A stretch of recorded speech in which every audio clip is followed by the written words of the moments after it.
Vous voulez des nouvelles de Dominique de Villepin? CST sur France 2 qu'il faudra passer la seconde partie de soirée de ce samedi 11 février puisqu'il sera l'un des invités de Léa Salamé dans l'émission Quelle époque.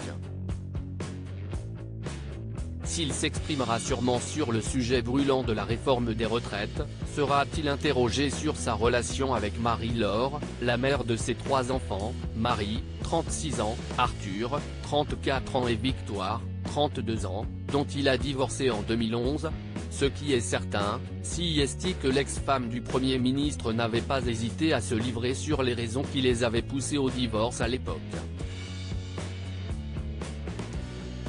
CST au magazine Gala qu'elle avait choisi d'en dire plus et d'évoquer la fin de son mariage avec Dominique de Villepin. Marie-Laure faisait référence à une rivale de taille, beaucoup trop présente dans la vie de son mari contre qui elle n'a pas fait le poids, la politique.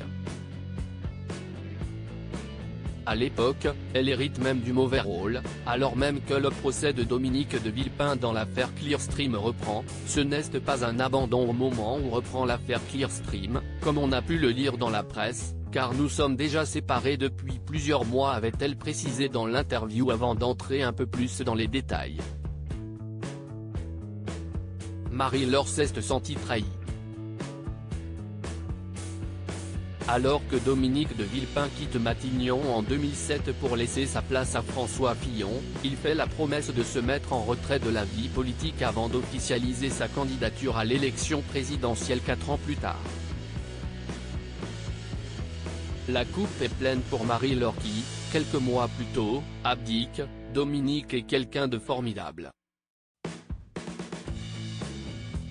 Quand je l'ai épousé, c'était un diplomate, et pas un politique. J'ai été trompé sur la marchandise. L'engagement politique, CST sa vie.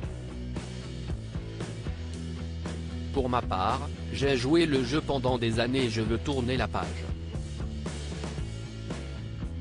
Changement de vie pour Marie-Laure depuis, Marie-Laure, connue sous le pseudonyme de Viebel, s'est concentrée sur elle et sur ses projets pour rebondir. Fan de sculpture, elle s'est lancé le défi de sublimer des cocos grâce à la technique de la dorure. Un domaine pour lequel elle a même passé un CAP sur le tard. Loin d'être fâchée avec son ex-mari, Marie-Laure s'entend même très bien avec lui. En 2019, elle se tenait à ses côtés lors des obsèques de Jacques Chirac. Une relation préservée malgré la douleur de la séparation.